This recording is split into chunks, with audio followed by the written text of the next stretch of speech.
Welcome to the Uncovered Dish Christian Leadership Podcast. The podcast that uncovers stories, equips leaders, and changes the world. And we're your hosts, Gabby Corbett. And James Lee.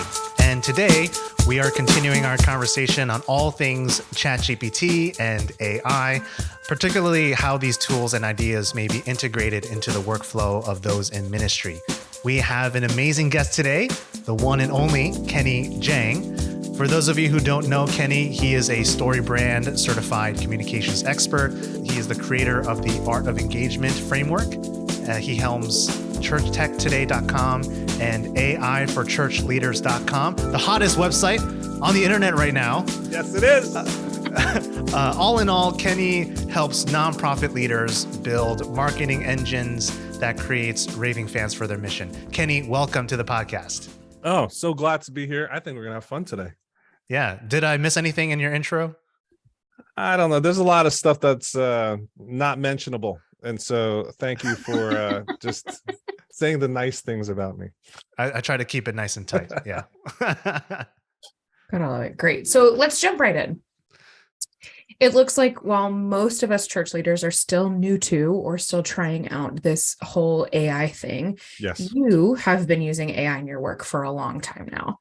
Can you tell us the story of how you got started with AI and eventually integrated it into your everyday workflow?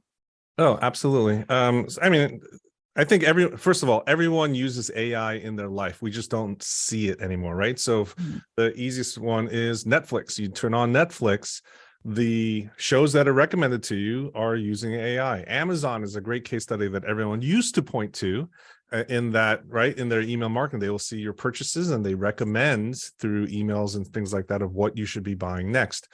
So there's all these things that are baked into everything that we see around our life, right? Google, when you go to Google and you start to type in something, autocomplete happens, right? And that's AI. But there's been some more explicit tools that have popped up over the last couple of years. So like the one to me that like had a light bulb moment in my mind is Grammarly. If you don't know what Grammarly is, it's a software and a plugin service that basically it's kind of like a Uber spell checker, but with grammar. And it tells you it tells me all the time that Kenny, you're too wordy.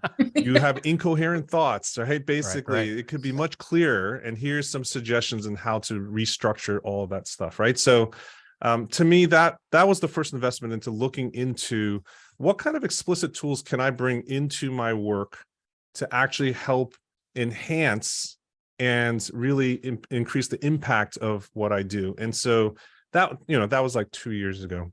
And then along the way, there have been all of these tools that started to pop up, right? And so in the marketing lane, things that generate copy automatically, right? There's this magical promises that, hey, you just put in a couple words and then we'll spit out everything that you need that would have taken you a week. We'll do it in 60 seconds. Now, some of that stuff over promises, obviously, but they have been using AI technology that we see in ChatGPT, et cetera, but in different form factors, right? And so, that's been the journey. After that, Jarvis came out, which is now called Jasper. That was a whole lawsuit and the trademark. That's a startup case study to talk about elsewhere. But they picked the name that's so interesting. That's why they changed their name. I didn't know that. And I believe it was Disney actually that claimed it. And so they changed it into Jasper. So you might hear Jarvis. Today it's called Jasper. It's the same thing. And Jasper is probably the leading, according to G2, they're the fastest growing tech service out there right now. And so it is a marketing, copywriting, generative AI tool that helps you write different things. It has over 50 templates. It's really helpful. So I've been using that for copywriting over the last a little over a year. And as other things have come up and popped up, I've tried them here and there. Awesome. Yeah. So what other AI tools are you using on a regular basis in your workflow? So Jasper sounds like something you use. How often do you use it? Where is it used? Yeah, so Jasper I'm using every day, almost everywhere. They actually have a tool called Jasper Everywhere that allows you to have a plugin to your browser and then something on your desktop. So literally anywhere, anything that you're writing with a cursor, you can start to ask Jasper for help to generate some copy for you. There's a bunch of other tools that, ChatGPT is the other big one that everyone has gotten, their focus on generative AI because of that. That came out in late November, December. And then most of the listeners here probably have heard of ChatGPT at this point, at least somewhere casually. And then, it seems like the traction that it's getting has been incredible. So the first 5 days, they got 1 million users on board, which is crazy compared to other internet services in terms of how fast they're growing. They've passed 100 million users, I believe, at this point, and they're continuing to grow. So, there's a bunch of other tools that are amazing. I'm now looking at image generation as well as video generation software. Those are that stuff is mind-blowing, that you're going to see within the next, I think, 5 to 10 years is what I heard at the conference that I went to recently. Within the next 5 to 10 years, you will see a major motion picture blockbuster film that completely was generated with AI. That's mind-blowing, that you don't need actors, and that within the next 5 to 10 years, at least one successful commercial film will actually have used AI for everything. Which, I mean, when we step back from it, it's not that hard to believe, right? Like Jurassic Park and Avatar and all these movies use special effects right now already. But just imagine removing all of it, and then even the script is written by AI too. Yeah. Right? It's a totally different world that we're going to walk into. So, Kenny, that's a great point, and I think it's for some folks, they're blown away and excited. Yes. And for some, I think a lot of us, there's also a lot of fear that is brewing up as they hear that. And I think this leads right into the next question I have for you, which is based on a Facebook post from you recently, which I found very intriguing. It was titled 3 Misconceptions About Generative AI and Why We Should Rethink Them. So I just want to go ahead. Can I read aloud the 3 that you listed? Absolutely. And then Let's give get us into it. your quick explanation. Let's do it. So the number 1 out of the 3, you said misconception number 1 was generative AI is a threat to creativity and human ingenuity. Yeah. What do you have to say about that? Yeah, I think everyone thinks that, things are just going to be done by a robot. And when you think of a robot, even the gestures that we make when we're mimicking a robot is not full of humanity, and it doesn't feel creative. And so the thought that everyone thinks that your jobs are going to be taken over by AI, and then the either unintended or intended consequence is that there's no human factor in there. There's no creativity. That's all being removed.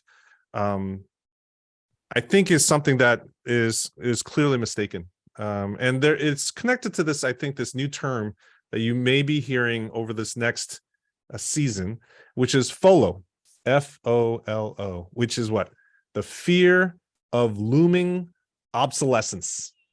I think you're going to hear FOLO. You're going to feel FOLO. You're going to see FOLO a lot over this next year or two in particular. Fear of looming obsolescence. I mean, that was exactly it. When you said that, I'm a videographer by trade, a filmmaker by trade. And when you said full feature-length films, yes, completely by AI, I think about all the jobs that go into making a film and all the unions that go involved in creating a blockbuster Hollywood movie. So you don't see it as a threat to creativity? No, I don't think it is at all. There was a quote that I don't know who to attribute it to, but someone was saying this in a conversation recently, that AI is actually not going to necessarily cheapen the cost of doing your work, right? It's not going to actually, like, at the end of the day, everyone thinks that AI is just going to instantly do your work for you, push button, done. And so it's not going to actually make your stuff necessarily cheaper, because it's a tool that you're going to be using over and over again. You need a human interaction, a prompt engineer, etc.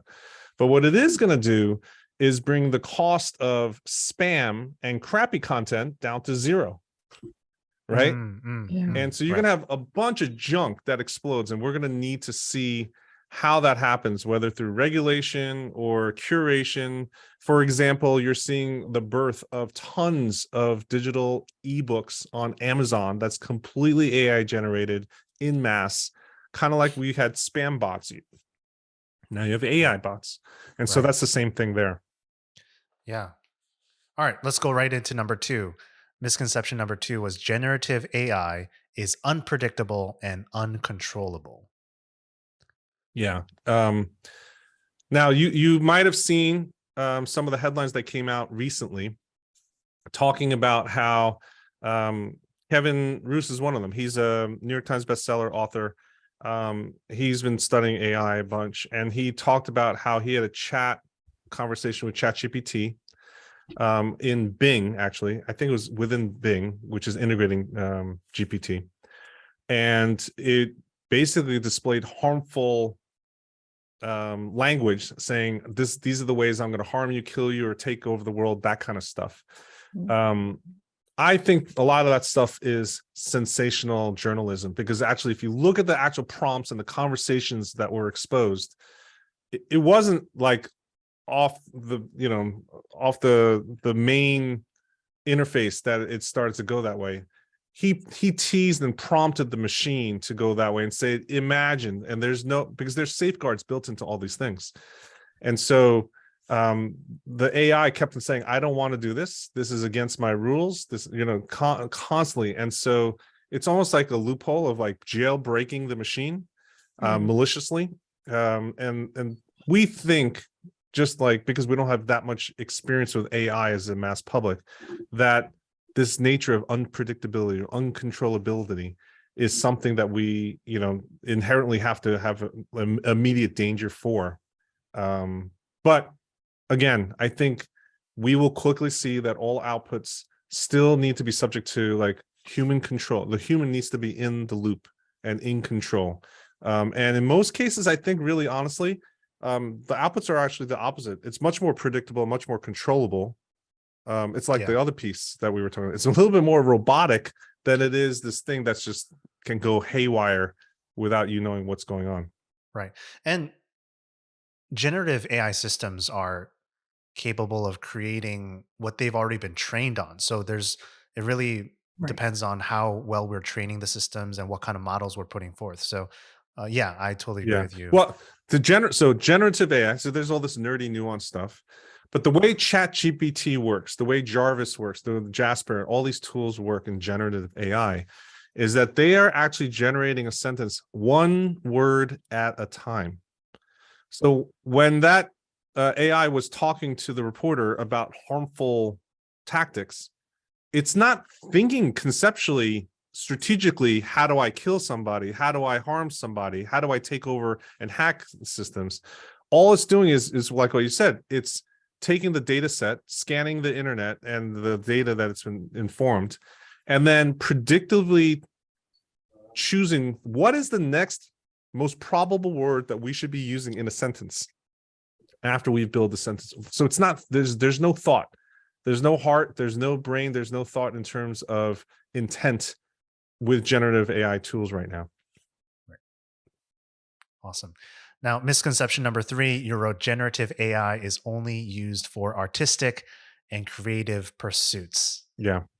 In a way, I think creators is creative, right? But strictly speaking, in terms of like vertical industries, I think you're going to see AI have major advances in some of the other hard sciences and things like finance, things like engineering. I think Gartner Group just published something saying that by the year 2050, they're predicting that 30% of all drug discoveries will be created by AI. Oh, wow. Think of the efficiency of that. This is my prediction, is that like cancer is not going to be solved by a human. It's going to be solved by AI, right? So all the permutations of drug combinations and therapies and all the different scenario testing, et cetera, you can start to build out in AI using data sets, pattern recognition, finding flaws in structures, all that kind of stuff. That's why looking at architectural designs, for example, and finding where the inconsistencies are in the drawings for the planning, so that structural integrity might be harnessed further, things like that. That's where I think AI could be a shining light in so many other industries. So it's not just like you've seen.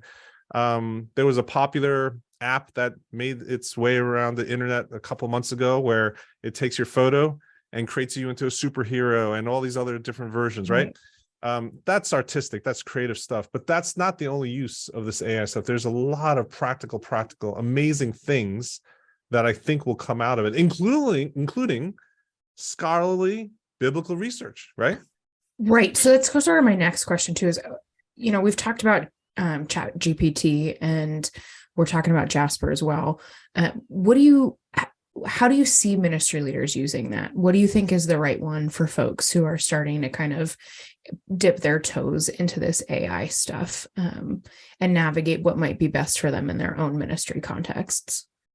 There's going to be several categories. So the first one is just literally productivity, right? You're going to have productivity gains in doing repetitive things over and over that you can hand over to AI, right? So if you have a something that you can codify into a standard operating procedure that you do week in, week out, like reporting, right? You might in a church have attendance data, or might have attendance at small groups, or there might be other finances, right? Financial data. You might be able to use AI to produce reports or synthesize insights in a much quicker way, or find insights that you don't potentially see yourself easily, that AI can help you with, and save time, right? Second one is content, right? So everything from what everyone focuses on is, hey, can you take the 15, 20, 30 hours you write a sermon every week and bring that time down? And again, I don't think you're going to see it. You can't think of generative AI as a push button candy machine. That's what I'm saying these days, is that it's not a push button candy machine where you push the button and a piece of candy comes out and you can enjoy it just like that. It's a partner. It's almost like an intern, if you think about that, right? So if I had a seminary intern helping me write a sermon, I have to kind of give it instruction. Hey, we're going to talk about this topic, and we're going to focus on, or maybe even research on which biblical texts are relevant to this topic. Can you help me explore that and then come back? Can you make some connections with what is the historical context? All that kind of stuff that you would give to an intern. You could start to use these generative AI tools to help you enhance your study, go deeper, go further. I just know one thing that every pastor wishes they had was another 20 hours on any given message, right? Like they want, if I had another 10 hours, I can polish this message and make it much more insightful, make it much more compelling, make it much more, visible of where Jesus is in this story, right? And so that's what I think AI can do in terms of content generation. But it's not just the sermon. So there's things like, I just helped a pastor. He needed to send an email to his volunteers. He knows that he needs to appreciate them. And so he wants to send them volunteers, but after a while you get tongue-tied or you have writer's block. And so using AI to help you write personalized emails to each volunteer. Imagine if you just had a routine that every week you're going to write a personal email to 5 different volunteers every single week, 50 weeks a year, right? That's 250 emails a year that you're going to have touch points with. And so what we did, we typed in what type of, he was the volunteer was in the parking team, and what's like 1-2 things that you caught that was good that you want to reinforce, right? So the person always is trying to train and mentor other volunteers without being asked, always comes in first and tries to set everything up. And on the weekends that he's not there, he actually tags someone else to come in first, so that it's not part of the job description, but he's trying to, right? So all those things, we put that into the AI. And then even next steps of like, what are some other opportunities that, we could express other gifts for the person. So that's the type of stuff that we literally were able to take and give Jasper and write an email that had all of that done in a way that was encouraging, positive, and appreciative. And then he was able to customize a little bit further and send it off, right? Yeah. That to me, I think, is something that it's not just any pastor, any church leader. Mm-hmm. Like, I would argue every single person here listening to this conversation, you have the opportunity to write at least one note of appreciation to somebody in your orbit this week. Somebody. And if you do it as a habit every single week, sometimes it gets tedious. Sometimes you're not in the mood, right? But AI can help you get those creative juices flowing, give you some brainstorming ideas, and really give you consistency in your intent. So there's all those types of things that I think AI can help with. And again, there's all the other things, right? Like in our AI for Church Leaders group, I just shared something, and another pastor shared examples of this pastor was late to Lent, right? It was the day before Lent started. Oh my gosh, I've never felt that before, behind the 8 ball as a church leader, right? We all feel that way.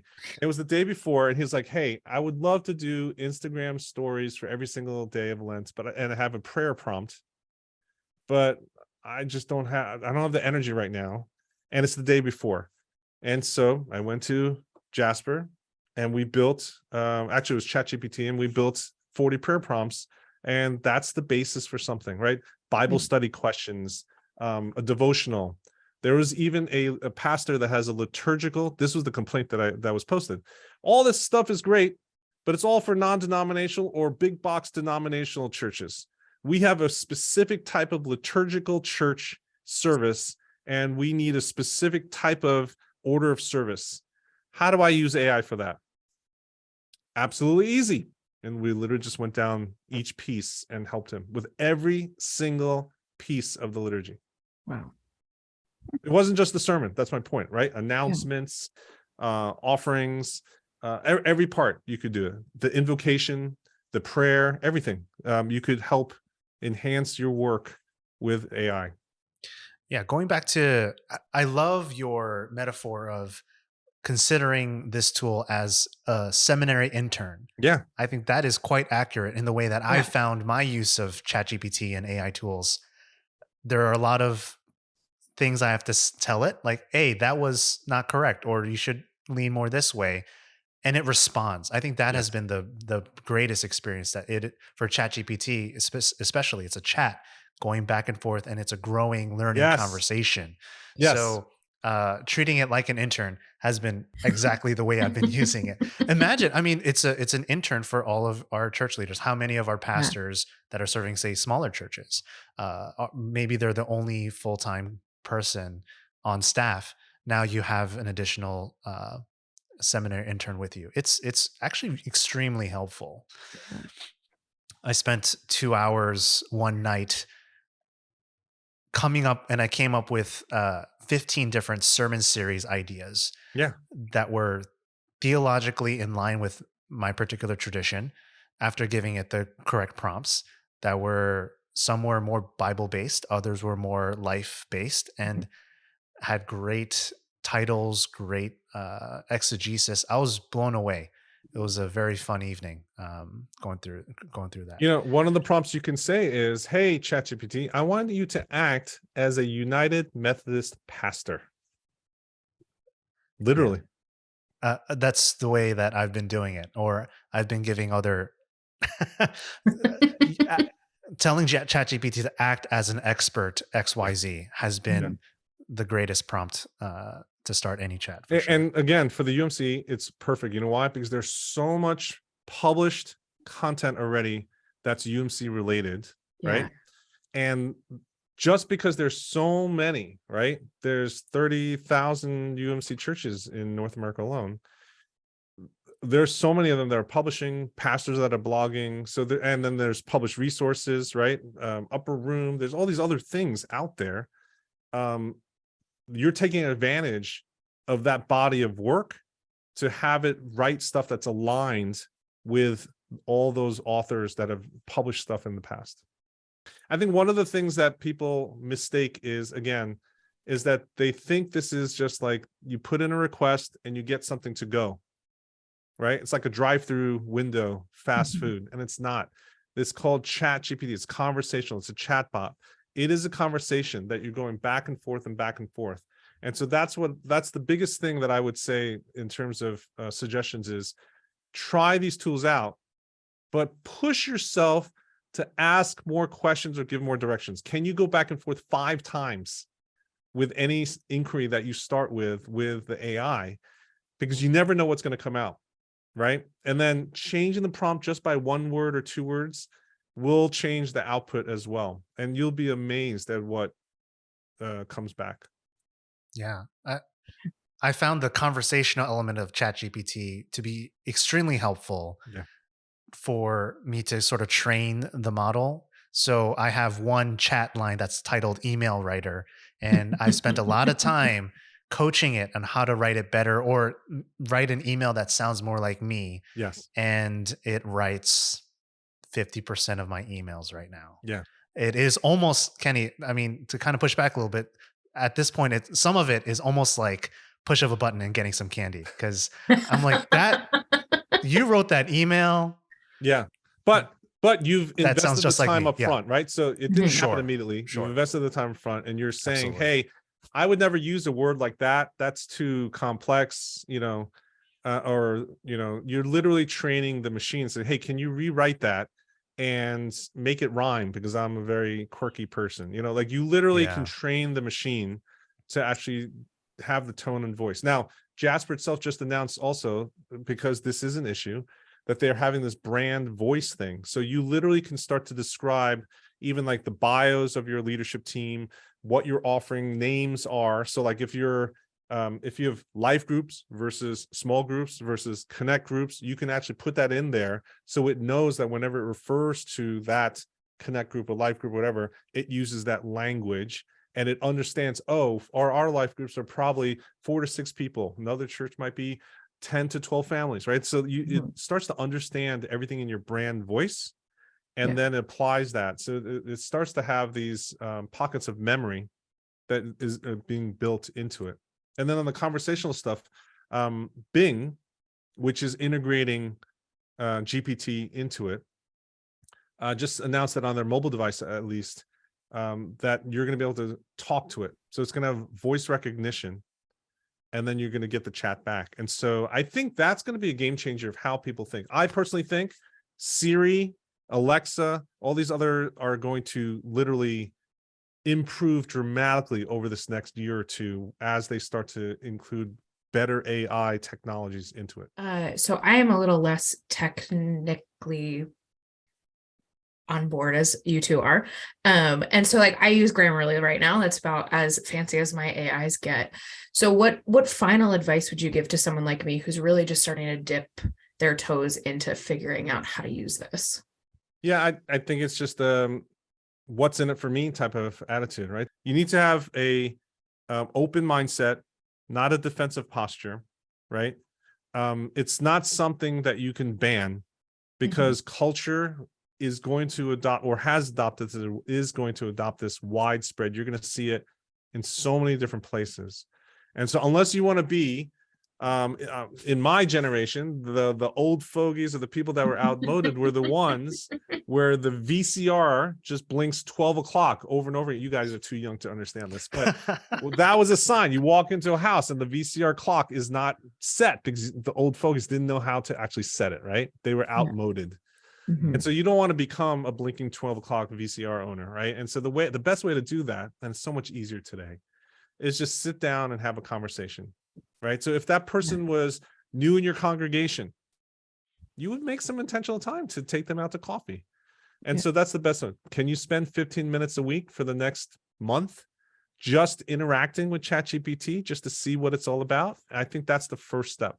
You don't need to start to try to write a sermon or a Bible study or just have a conversation, right? Like it's literally like if someone just entered into your orbit into church, just find some interest and see what they're interested in, what they're good at. And I think you'll learn a lot along the way. Yeah, no, that's great. Thank you. Awesome. Yeah, I'm reminded of a YouTube video that I watched recently from the YouTuber Tom Scott. He's a big technology person, and he talks about using AI and being terrified. He feels like this is another moment where everything is about to change. Yeah. Things changed completely with the internet. Yes. Things changed completely with the iPhone and smartphones. Yes. And now he says this everything is about to change. And he's Yes. like, he's wondering if he's that old fogey because he's worried that everything he mastered in terms of coding and technology, Yes. it's gonna completely change. Yeah. Um, It, so yeah, go ahead. it's so freeing. I think it's so empowering for someone. You're going to see the best analogy that I've come up recently is it's literally like the calculator. Yeah, So right. when scientific calculators were introduced in school, there were schools that banned it. They're like, no, you're going to need to know a good old arithmetic. And so now what they're doing is they're using calculators to enhance their learning, right? And so this is literally what the thing that you are able to do with AI is that you're going to be able to do more, dream more with Yeah. this type of tool. So instead of looking as a threat, you got to look at it as something that enhances your work and your leisure, right? Yeah. I think about I love the calculator metaphor. I Yeah. imagine someone going to the store to buy something and something's on sale for 20%. And in the past, someone would have to do that math in their head and then consider, do I buy this? But Yes. now it doesn't mean having a calculator, we're not doing the math anymore. Yeah. We're able to just use more of our cranial energy Yes. to ask the bigger questions, the more important questions. So is it still worth it? Can I afford it? Is this what I really need to buy? And I think that is what I'm experiencing with using ChatGPT and AI tools in my workflow. I'm able to use more of my mental energy asking the bigger questions. Mhm. So I have my very creative intern who's writing a lot of things for me, writing all those necessary emails that have to go out, Mhm. but I'm able to ask the bigger questions and use my head that way. That's been my experience. Absolutely. Absolutely. I will just put one footnote before we move on is you got to remember that this is a learning machine and there's disclosures up front when you open up ChatGPT, et cetera. As a church leader in particular, the thing that I've been advising teams is make sure that you yourself and your teams know that you shouldn't be putting sensitive data into it Right. Oh, that's because really good. it starts to get owned by the machine. And Yeah. so anything that's personal and sensitive that you do not want to be used elsewhere, not that it's not proactively spitting it out again, but it is being put into the machine, right? It's a self-learning process. And so anything that you put into these AI learning, these language models is being incorporated into the back end. And so that, especially in ministry where we deal with people and sensitive information, that's just one flag I would say from ministry context. That's Awesome. really helpful. Yeah. So like one of the things I'd love for more UMC churches to learn about is a passion project that is coming up on May 18th and 19th is an online conference, an online summit called Thrive and Cultivate. You can go to thriveandcultivate.com. And it started 3 years ago. So this is the third year. And it started, that pandemic word, mental health popped up in everyone's dictionary, but we didn't have enough resources specific to the church. And both for the pastor and the church leader themselves, as well as helping them how do you talk about it? How do you find signs of what to do? What are the resources, frameworks for the people you minister? So those two, one is self-care and then those that you care for. And so we've had over 7,000 people in the last 2 years, and this is the third year. Yeah. And so Kenny, the reason why my mind is just blowing as I'm looking at this thriveandcultivate.com is the next podcast interview that I really wanted to have was regarding clergy burnout, pastors, church leaders, because mental health is such an issue right now. You have it right here in the copy on the website. More than 44% of pastors report that their jobs are numbing and draining. This is so true right now, right? How can a job that we are here, it's the best job in the world to become a herald for the gospel, and somehow has become numbing and draining? People have chosen. It's not like this is your jail time, go serve as clergy or as church leader. People choose because they believe in the message of Jesus Christ, right? And yet somehow the job has become dreary to them. How do we turn that around and give them hope in their own space so that they can become a light for other people. And so anyway, this has become a passion project, and we're trying to figure out how to get more people involved. And it's completely free. The model is completely free. Now, there are churches that will choose to actually pay for the replay pass and has more other resources, and there's a workbook and there's discussion guides for teams and all that kind of stuff. People are actually using it on a weekly basis. So you have a staff meeting, taking one of the talks, and all the talks, again, this is my rules, I make them up. I hate going to conferences and they're like 45-minute talks and you're boring, you can't get out, all that. So we said to every speaker, make the talk just the talk. You know, like how there's so many best-selling books today that really should have been a booklet, not a book. Yeah. Right? Yeah, the first 20 pages are the best. Yeah. So each talk is 7 to 12 minutes. So they're not long. Get to the point, get in and out. Don't tell me your whole, family story and all. Get to the point, get in and out. And then what some leaders are doing is their team meetings, they're picking one a week. They're just watching it together as a group. There's discussion questions. And then they're just using it as fodder, right? And so there's so many ways churches are using it. We didn't even know that's how churches started to use it. That was Wow. feedback afterwards. Excellent. But anyway, Yeah, that's completely really free. good. I think that's no credit card required. It's just like, please, can you share this as much as possible? Yeah, Yeah. absolutely. So we'll definitely plug it in. We'll include it in the episode. This is going to be great. I think one of the beautiful thing is exactly what you mentioned, that as a church leader, I would want to have a resource that I could share with my volunteers, my team leaders. And this is right on. And we've had people like Kay Warren, Rick Warren's wife, right? Yeah. We've had Carrie Newhoff and Carlos Whitaker. We've had these big name speakers, but really this solid gold stuff are the practitioners that are in the trenches, working with churches, working in Christian circles, and dealing with those things that are actually here to teach. So it's one of those anti-conferences where, you might have some larger names on the stage, but the real gold is get in there and listen to the ones that have the passion, the drive, that actually have experience working in church communities. I think you'll learn so much. You'll be inspired. I don't know. I just hopeful. As you can tell, I'm excited about this stuff, right? So No, I love this. Please help me get this word out so that we can have more churches. And there's so many pastors. I talked to a pastor 3 weeks ago, 3 weeks. I know exactly where.